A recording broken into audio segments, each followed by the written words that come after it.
Ghana Tonight is brought to you by Flamingo Paint. Superior durability, superior hiding, superior coverage, simply superior. Sasso insecticide spray and coil. Kumintuntum Perkun.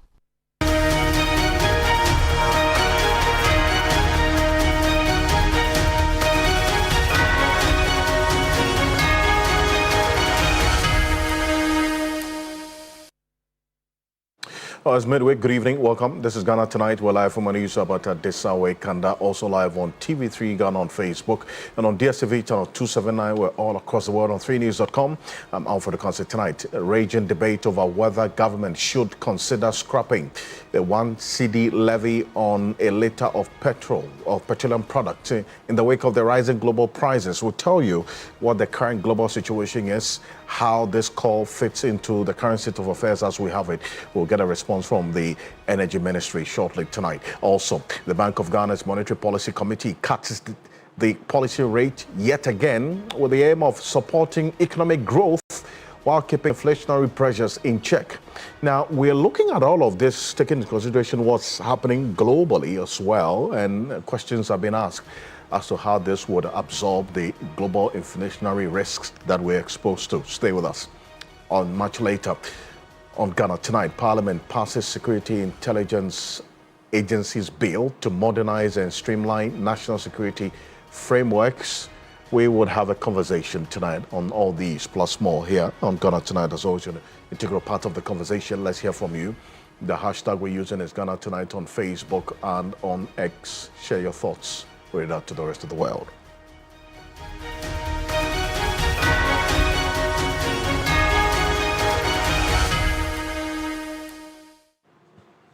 Let's settle for Ghana Briefs.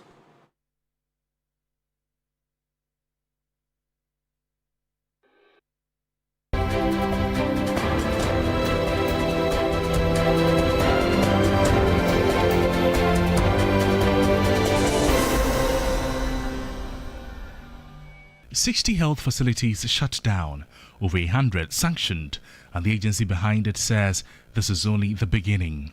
Ghana's Health Facilities Regulatory Agency, HeFRA, is ramping up its crackdown on substandard healthcare across the country, and it wants the private sector's help to go further. Managing the bed in the hospitals, even if there are few, will create adequate space for emergencies. And then once we have that, we can have communication with other facilities and even the ambulance services. So during the referral process, people know the actual bed state, and then they are able to determine where they should go with each case.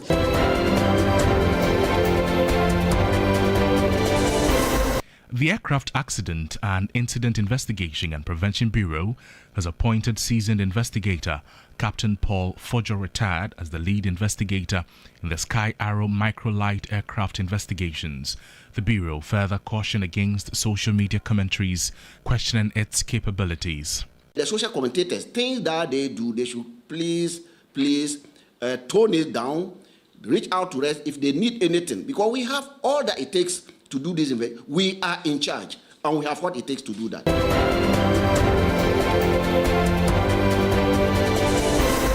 The minority on the Energy Committee has demanded an immediate removal of the 1 cedi fuel levy, citing the rise in fuel prices caused by the ongoing US-Israel war on Iran. According to the caucus, Ghanaians have been placed under unbearable strain from multiple fronts as fuel and energy costs continue to climb.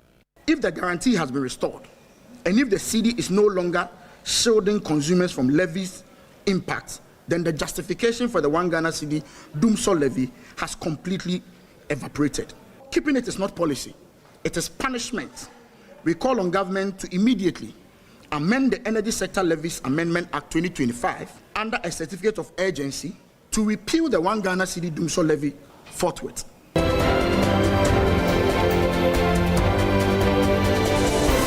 The Supreme Court has ruled that public officers must declare assets before taking office, stating that the current 6-month grace period is unconstitutional. Ghana's 1992 constitution requires all public officers to declare their assets before taking office. However, Section 14 of Act 550 provides a 6-month period within which this provision must be complied with. Executive Director of the Alliance for Social Equity and Public Accountability, Mensa Thompson, sent the matter to the Apex Court seeking a declaration that the 6-month grace period granted by Act 550 is contrary to the law. He urged the court to declare the persons holding public office who fail to submit a written declaration of assets before taking office are in breach of Ghana's constitution. In its judgment on Wednesday, March 18, the Supreme Court held that the 6 months for public officers to declare their assets was unconstitutional.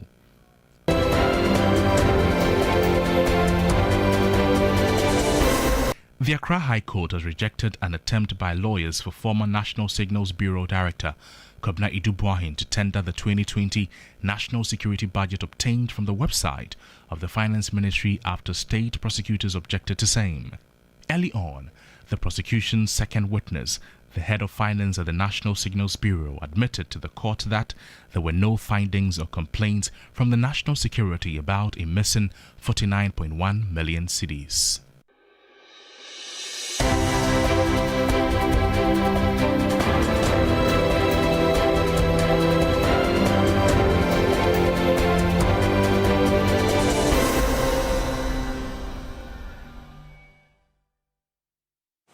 That's more news on 3news.com. Make some time and visit 3news.com. This is Ghana Tonight. We're live on 3FM 92.7, also on TV3 Ghana on Facebook, and on DSTV channel 279. We're all across the world on 3news.com. We're on also 3 News on YouTube. As always, probably brought to you by Flamingo Paint, Simply Superior, Sasso Insecticide Spray and Quell Comtumtum Preco. Coming up next year on Ghana Tonight, we go straight to Parliament because earlier today, Parliament passed the Security Intelligence Bill to modernize and streamline national security framework.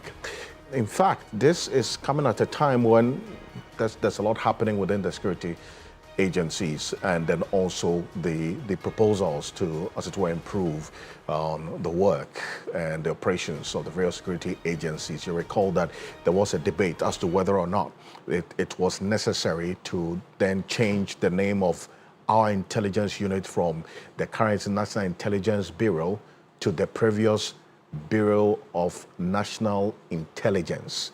Now, that intelligence function has been maintained, at least in the structure of the name, as against the previous instance where it was the Bureau of National Investigation. But Parliament earlier today approved the Security and Intelligence Agencies Bill 2025.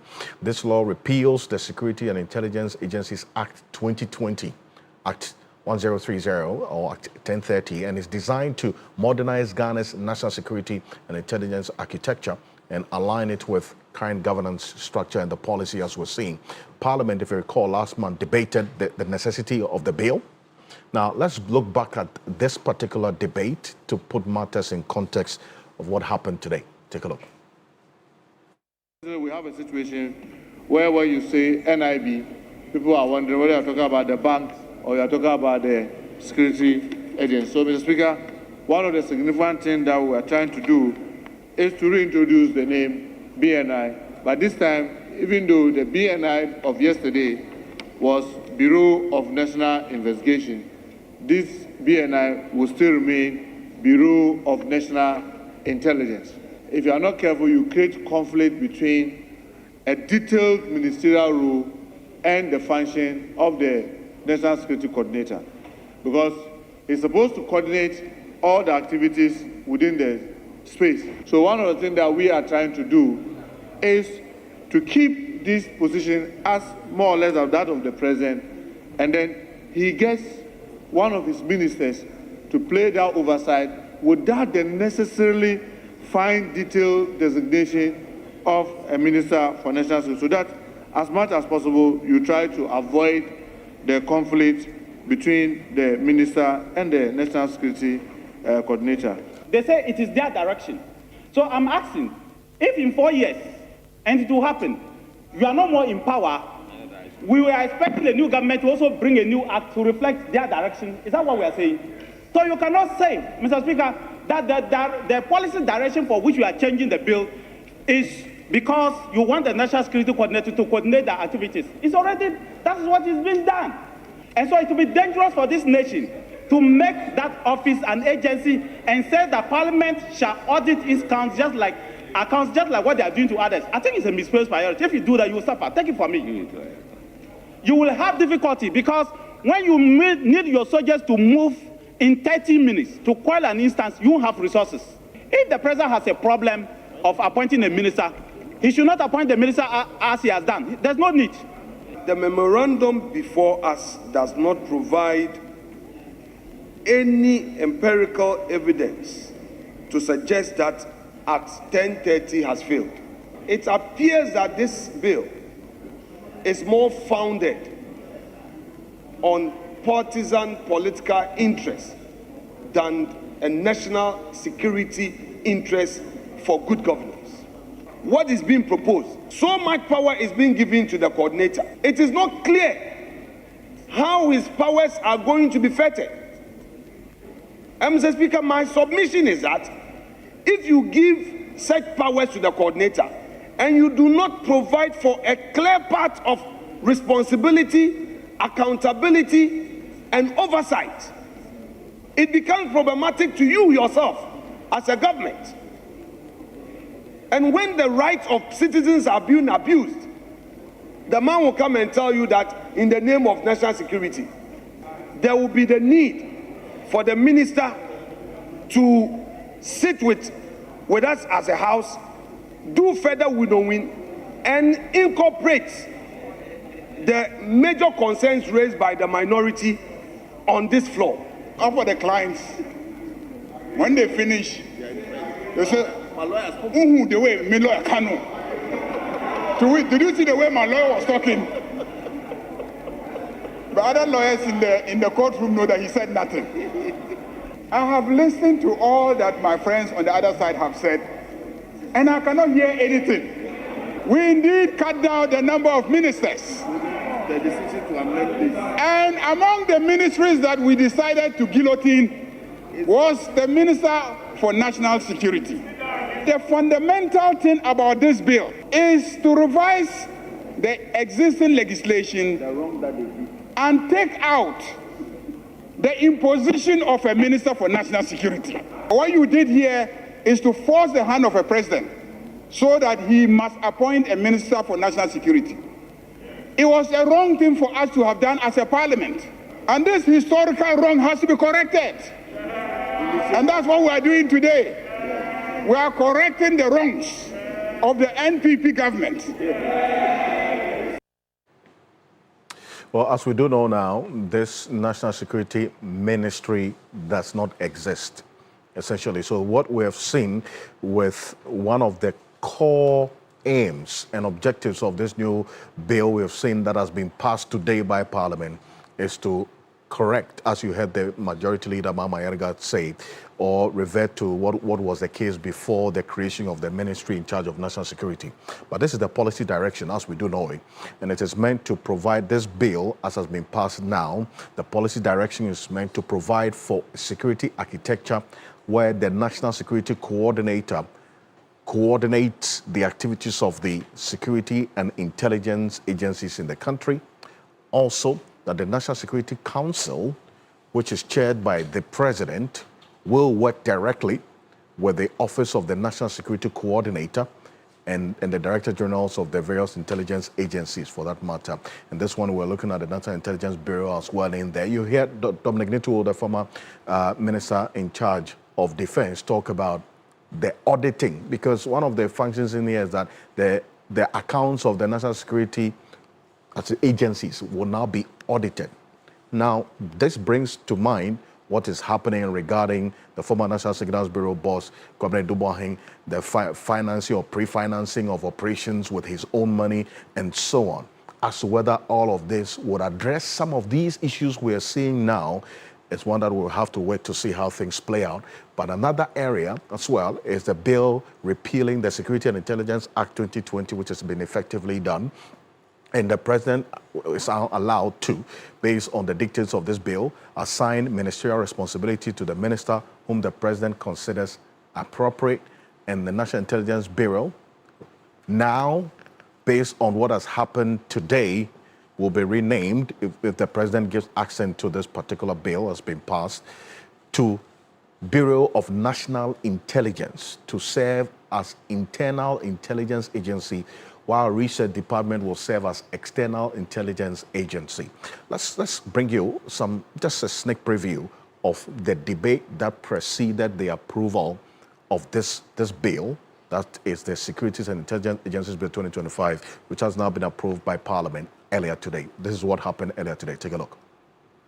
Mr. Speaker, that I rise to move that the motion displayed, advertised on order paper of today, item 20, that the Security and Intelligence Agency Bill 2025 be now read the third time. Thank you, Mr. Speaker. Yes, motion ably moved. Any seconder? I rise to second the motion. Motion moved and seconded. It is for the consideration of the House. Honourable members, I'll put a question. All those in favor of the motion say aye. Aye. Those against say no. The ayes have it. The motion is adopted. An act to provide for matters relating to the National Security Council, to establish the regional security councils, the district security councils, to specify some of the state agencies responsible for coordinating and implementing government policies on the security of the state and attendant issues on or relating to the internal and external security of Ghana, and to provide for related matters.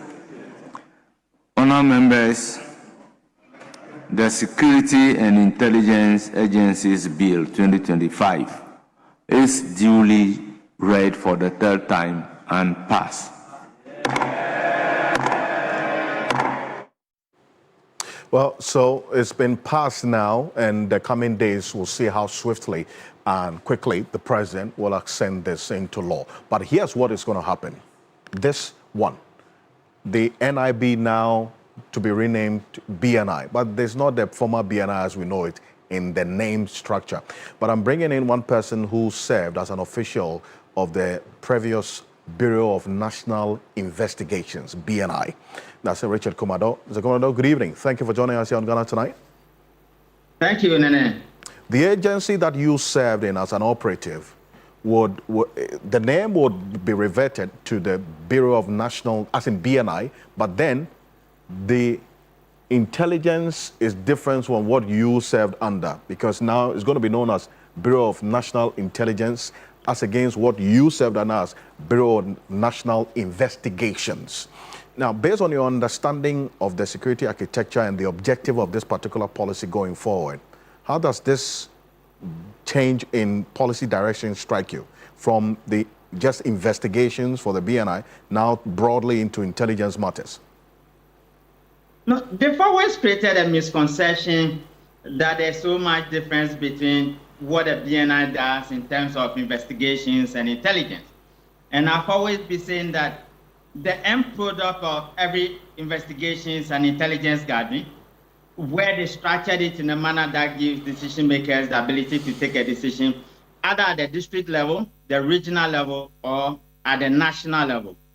So whether the name is Bureau of National Investigations or Bureau of National Intelligence, they are synonymous in what they do. And I don't think in terms of operational structure is going to change drastically. What has happened today, they will tell you that I'm one of the persons who campaigned and waged a crusade that the name needed to be changed back to the BNI because names are symbolic in nature, names have identities, and name has values. To the extent that now is going to be called BNI, whether Bureau of National Investigations or Bureau of National Intelligence, it has to solve many of the challenges the front-end officers were facing with the previous name that sounds just like one of the commercial banks in this country. And I want to say that what the bill has sought to do were just three things.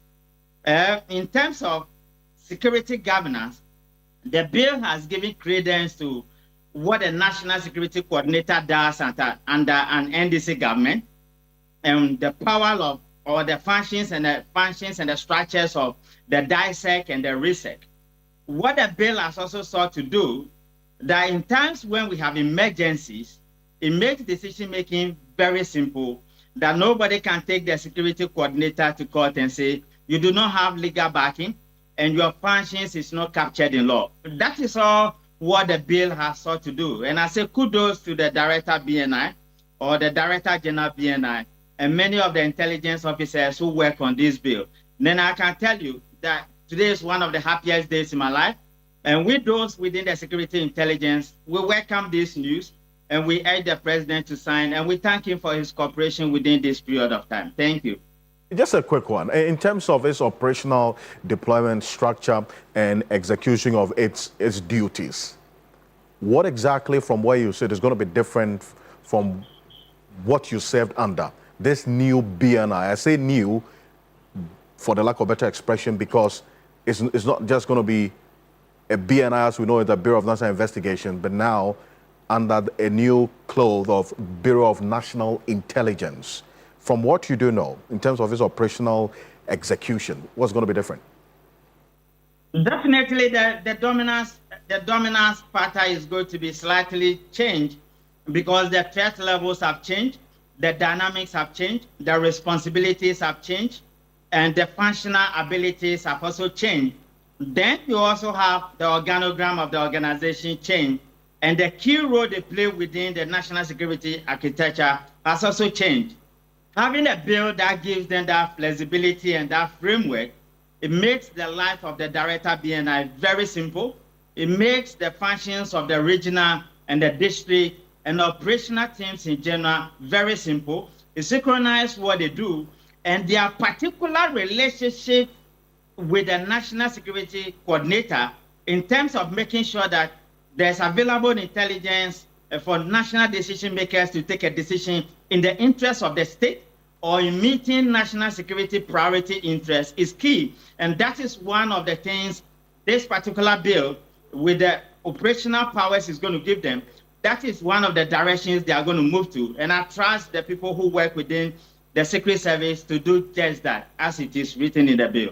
And maybe very quickly and finally, before I let you go, we've seen today the Ghana Armed Forces also putting out a release regarding the next phase of the recruitment of the first batch of the recruits, as was put out. And we're going to put out on the screen right now. They received their application letters based on the earlier information that was put out by the Ghana Armed Forces itself, and we'll put out on the screen with the pictures that they also put out earlier today in the whole process as we saw it. And this is what accompanied what you're seeing, that the first batch of potential recruits for the 2025-2026 recruitment exercise into the Ghana Armed Forces has been issued appointment letters across all 16 regional capitals, with instructions to report to their respective training centers on Friday, the 27th of March, 2026.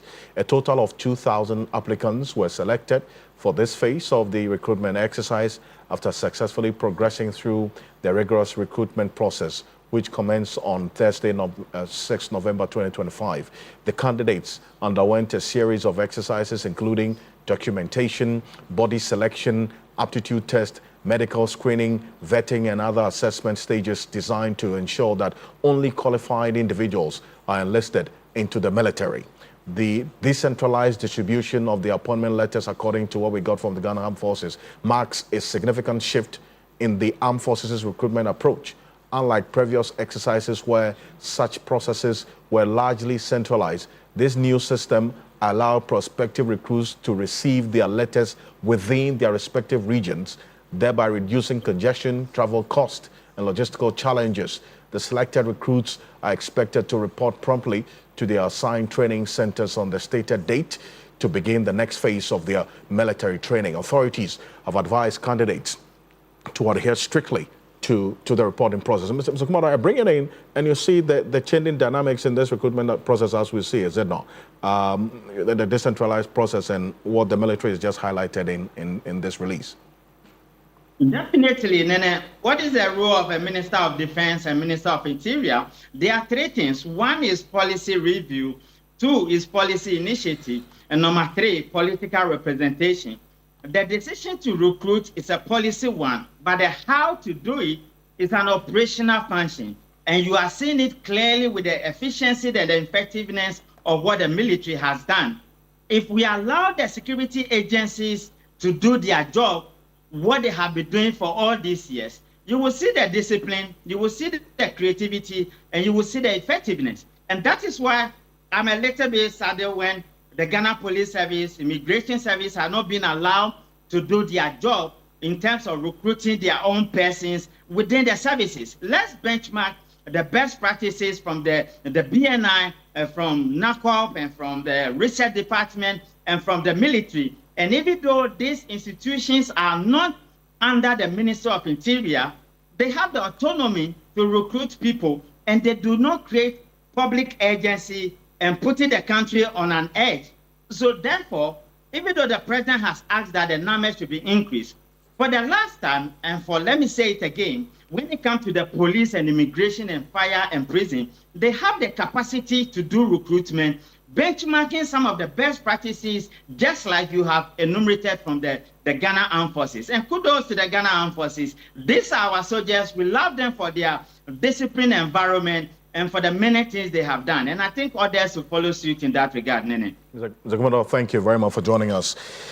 Richard Kumadoe is a security consultant, a former operative of the Bureau of National Investigations, BNI, which is now going to be known as the Bureau of National Intelligence after what has happened today in Parliament. But coming up next on Ghana Tonight, a raging debate over whether government should consider scrapping the 1 cedi levy on a liter of petroleum products in the wake of rising global prices. And that's going to be the next issue we're dealing with here on Ghana Tonight, because this was another issue that was topical today earlier in Parliament. The minority on the Energy Committee is demanding an immediate removal of the 1 cedi fuel levy, citing the rise in fuel prices caused by the ongoing Israel-US war on Iran. According to the caucus, Ghanaians have been placed under unbearable strain from multiple fronts as fuel and energy costs continue to climb. Well, this is the minority addressing the press on this matter earlier today in Parliament. Take a look. If the guarantee has been restored, and if the cedi is no longer shielding consumers from levies impacts, then the justification for the 1 Ghana cedi doomsday levy has completely evaporated. Keeping it is not policy, it is punishment. We call on government to immediately amend the Energy Sector Levies Amendment Act 2025 under a certificate of urgency to repeal the 1 Ghana cedi doomsday levy forthwith. The warranted tariff reduction for the current period should have been, and I repeat, should have been no less than 10%.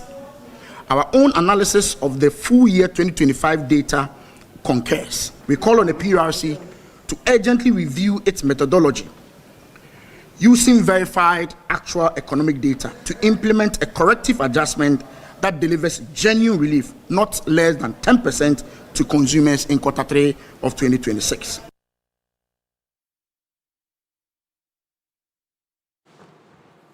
Well, I don't have a conversation on this particular matter and this demand by the minority in Parliament. Richmond Roxons is head of Public Affairs and Communications for the Ministry of Energy and Green Transition.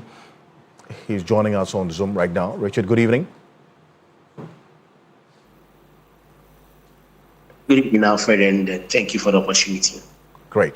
There's a little lag in the connection to you. If you could just reposition, that would help us. But then again, you've heard the minority make that specific demand. That 1 cedi levy on the price build-up on the petroleum products at the pumps, which this administration imposed to raise money to pay the legacy debt in the energy sector. They say that if, because of what's happening right now with the rising cost of fuel at the pumps as a result of what's happening globally, you should consider taking it off to reduce the burden on the consumer. Mr. Roxon. Alfred, let me say thank you to you, and then good evening to your cherished viewers once again. It is important that we take the matter in this proper perspective. In June 2025, when the finance minister went to Parliament to asked the people's representative to amend the Energy Sector Levies Act, he was clear that number one, the new introduction or the amendment was to procure liquid fuels and also help address the energy sector shortfalls. And so if you want to do any objective analysis, I believe that the first thing you have to do is to take a critical look at the objective at the time the Energy Sector Act was amended and see whether or not the minority's position that because the currency has been strengthened and because the government has settled part of the legacy debt, the 1 cedi levy has outlived its purpose. As we speak, we still procure liquid fuels. And so the justification for that levy has not outlived its purpose as the minority seeks to paint. As we speak, there are still mounting energy sector debt, which we describe as legacy debt from the previous administration. And so if you look at it from that context, I'm sure that you get a response. But the most important point here is that His Excellency the President and the government are taking a critical look at the energy sector as a whole and the impact of what's happening on the geopolitical front and what it also means for ordinary Ghanaian or the consumer. And so the government will continue to monitor. The President has directed the Ministers of Finance and Energy to monitor the situation. And then at the appropriate time, I'm sure that whatever means necessary the government has to take, the government will take to protect the ordinary consumer. But it is also a fact that, you know, the currency has strengthened. That's without a doubt. Also, and that's also critical because that is one of 3 components that influences the prices of petroleum products at the pumps, is it not? That the currency differential. So if it's looking favorable in our front, can there not be some consideration? Absolutely, that's a fact. You can imagine what the price of fuel would have been today if we're still around the 17 cities. The opposition left this administration. And so you're right that it has a significant impact on what prices are at the pump today. But when they describe the impact of the 1 cedi on petroleum products in our power sector, that is what we should look at in this proper perspective. That has no bearing on the dollar. That's 1 cedi was introduced to procure liquid fuels. The question is, are we still using liquid fuels? We still have legacy debts to settle? Those are the critical questions. Yes, it is true that last year alone, the government spent $1.47 billion United States dollars to pay parts of legacy debts, settle arrears, and then also restore the World Bank guarantee that had been depleted by the previous administration. But to do any objective analysis, those are the objectives you have to look at. But like I mentioned, His Excellency the President is not insensitive. His Excellency the President cares about the plight of the Ghanaian. And so at all material times, whatever decision is taken will be at the interest of Ghanaian. And so if the review is done, if the monitoring is done, and then the government deems it necessary to take certain measures, which includes what the minority is asking for, why not? I'm sure the government will look at it. Well, but at what point would government consider, and I'm talking a possible, removal of some of the taxes and levies in the price buildup? Because I'm looking at crude oil prices on the world market, the global outlook as we're seeing now today, as of 10:15 p.m. Just about some 15 minutes ago when we checked on the Bloomberg terminal, Brent crude is selling at almost $110 per barrel, $110. And it's actually looking like it's not going to slow down in terms of the rising as we are seeing now. And so at what point, Richmond, would government consider a possible removal of some of the taxes and levies in the price buildup? It's a very volatile situation now, and it's difficult to predict. You're right that as of today, crude prices have gone up. But you also recall that just last week, it had gone up to about $119 per barrel.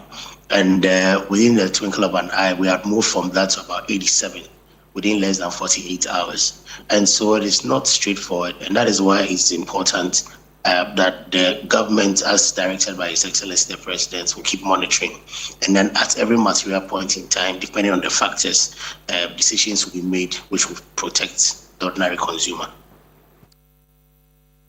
Very much for joining us. Richmond Roxon is Head of Communications at the Energy Ministry, the Ministry of Energy and Green Transition. But let's stay a bit further on this matter of the price of crude oil on the world market. And because of what is happening, we've seen at the pumps right now. Dr. Patrick Ofori is the Chief Executive Officer of the Chamber of Bulk Oil Distributors. And we've seen the price of petroleum products go up at the pumps.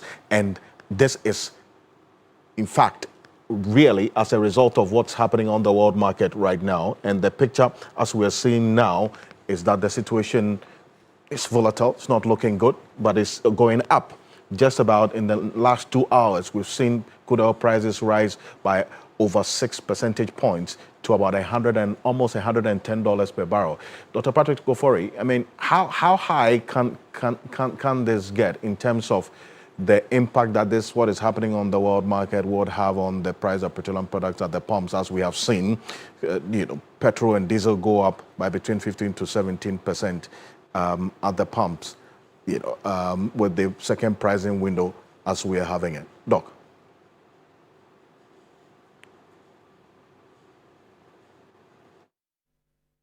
Well, I think today, if you've monitored the stocks across every trading platform, clearly there are indications that the market has started picking up, and we hope that something good will come out from this. Key among them are the oil companies, the BP, the shares, the Totals, that their shares are all performing extremely well. That clearly gives an indication that it's a season that we may need to pay through our noses for the energy cost. So if you say the price, the market is picking up, what exactly does that mean? Because, I mean, what we are seeing gives us a direction of where the crude oil prices are trending right now on the world market.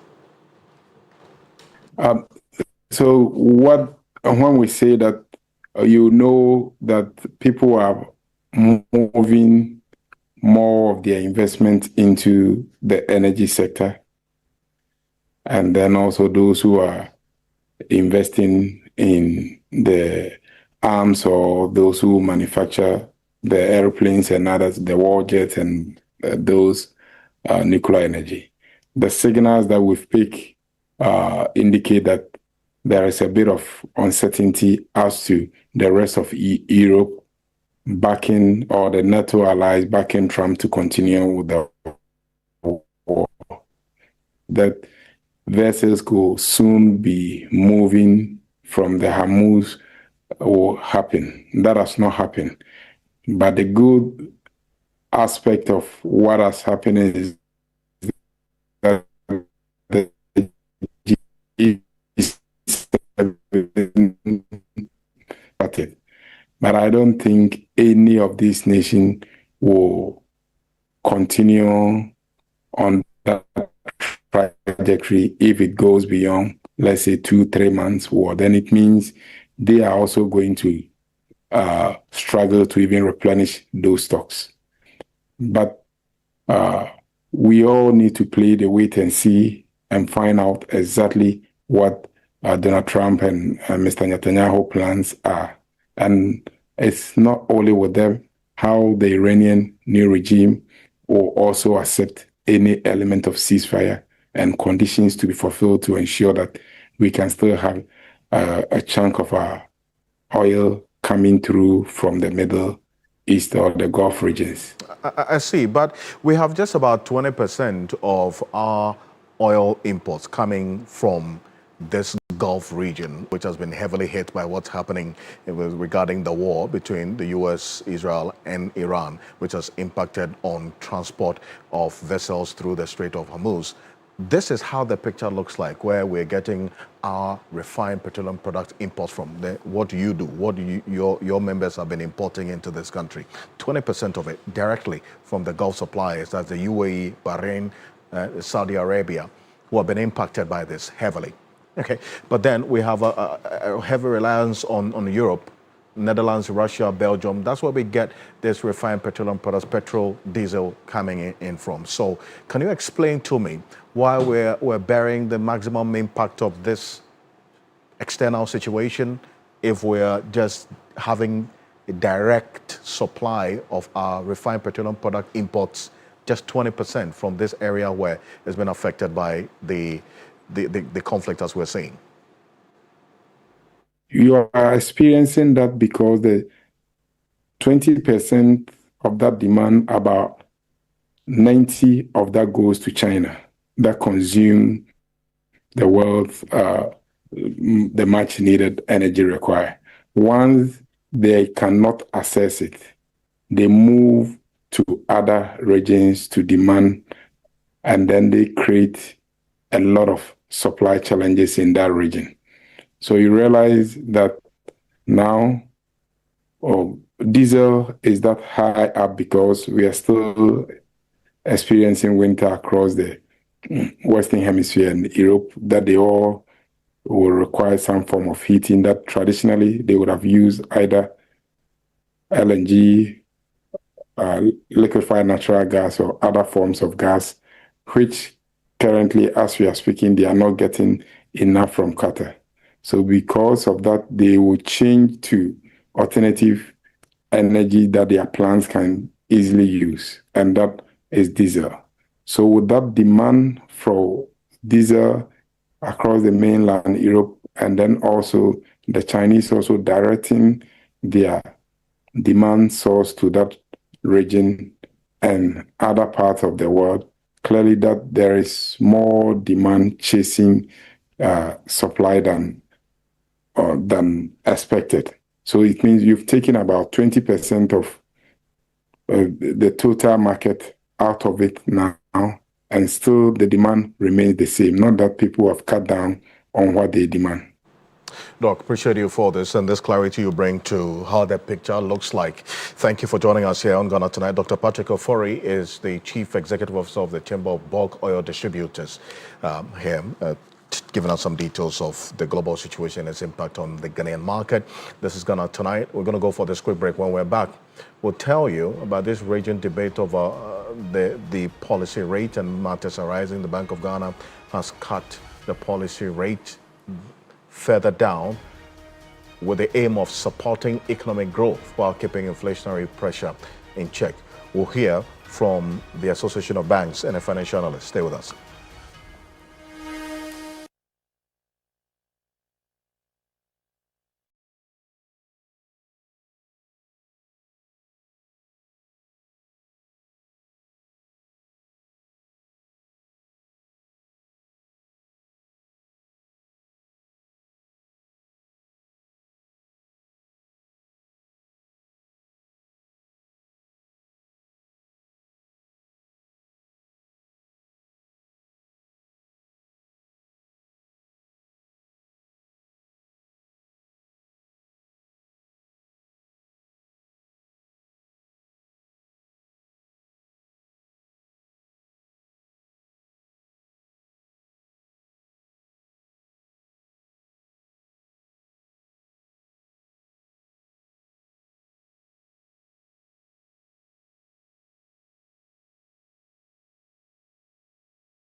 Welcome back. This is Ghana Tonight. The Monetary Policy Committee of the Bank of Ghana has cut the policy rate by 150 basis points to 14%.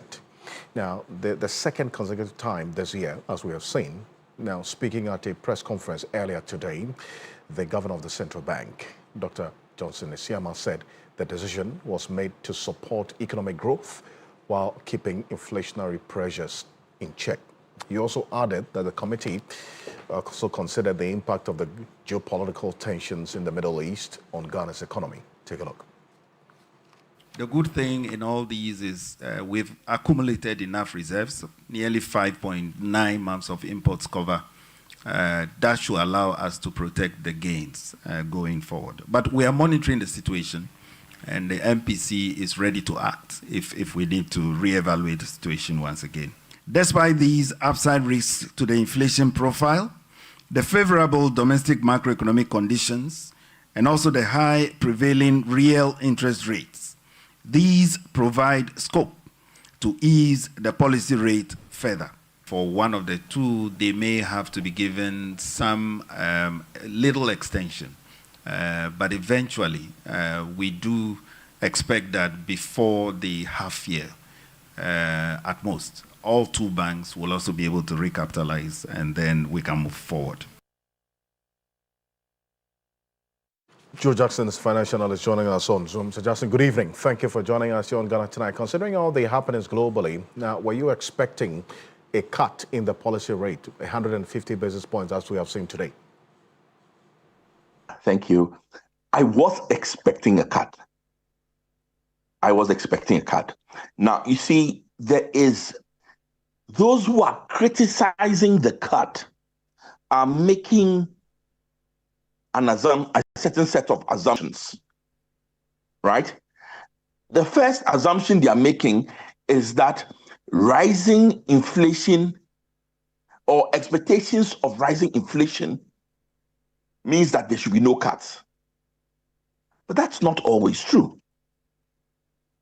If inflation is driven by external issues, then the central bank needs to look through that. Because you see, the cut or no cut affects demand, whether people have more money or not. If the inflation is caused by something external, then cut or no cut really makes no difference at the moment. The rising prices will come because it's not a matter of how much money is circulating and demand, but it's a matter of an external shock. So, listen, I don't think so. Is the economy overheating? No. I see, but will credit demand actually respond to this? No. Now, remember that how this thing behaves, this issue of the closure of the Hormuz Strait behaves and its effect on price is going to be very different if the issue is going to be resolved over the next week or so, or if it's going to persist for another 90 days. If it's going to be resolved in the next few weeks, that means that, hey, the issue will soon go away and things will get back to normal because the oil prices would respond to the opening of the strait, even if it takes some time for oil to start flowing through. It is on the basis of that I if it persists for a long time, yes, we're going to a regime of... I see, but it's on the basis of this that I bring in this issue. You talk about whether or not the conflict or the war we are seeing will end in a week or in 90 days. We don't have control over that, okay? But to the extent that the central bank has been pursuing an inflation targeting policy, and the governor himself a couple of days ago expressed concern of the inflationary risk that this war exposes Ghana to, how will this reduction help in absorbing the risk, as you say, will happen? Because rising prices will happen, as you indicated. Moment, what we need is for the other factors in the economy to react strongly so that if there's an external shock, we may just be slightly better placed to react to it. That means what little growth there is, we must stimulate it. That means we must make sure our debt remains sustainable. And we must make sure there's financial stability so that it can help cushion the effects of increased inflation. So if this is going to persist, just maybe this is the right thing to do for now, since it is going to help stimulate the other things that are also very important to this economy that may help us survive possible persistently high inflation being caused by the Hormuz Strait being closed for a prolonged period. I see, but how do you expect the policy rate cuts to translate into lending rates? I'm talking about the cost of credit at the commercial banks, because we've seen it reduce at least the first time earlier in the year. The banks responded eventually, but now today 150 basis points down. How do you expect the quick response in terms of its reflection on the cost of credit at the commercial banks level? Much faster, I don't know about that, but the rates are coming down, and a reduction in the policy rate will translate to some extent in a reduction in the Ghana reference rate, which should help bring down the cost of borrowing. Rates are coming down, and rates continue to come down. That they will accelerate because the rate has been cut, I'm not sure about it.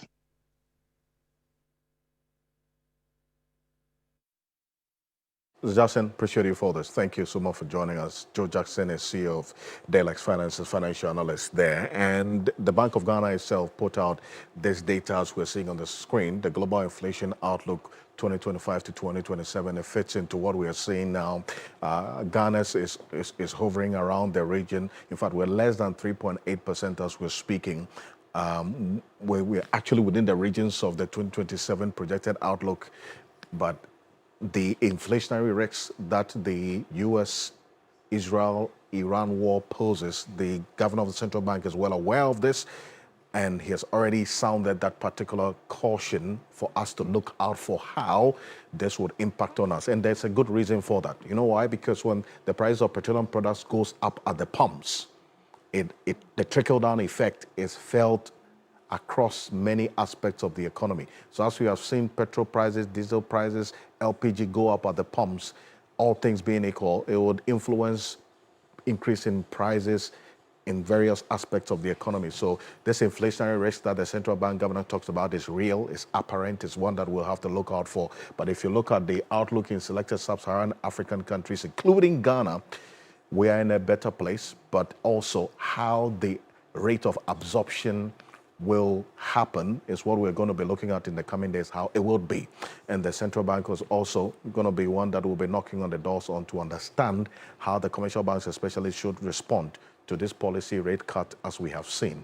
This is the second in the year, 150 basis points. The private sector will be looking at how that would also impact on the cost of credit, which eventually influences their cost of production as well, and then the cheaper products and services on the market for the consumer. But thank you so much for staying with us here on Ghana Tonight. We're back again tomorrow for another conversation. On behalf of the rest of the team, we do appreciate your company. Join the New Day team tomorrow morning from 6 a.m. Also, Sunrise 3 FM 92.7 from 6 a.m. as well. I am Alfred Akonse. Have a good night. Ghana Tonight is brought to you by Flamingo Paint, superior durability.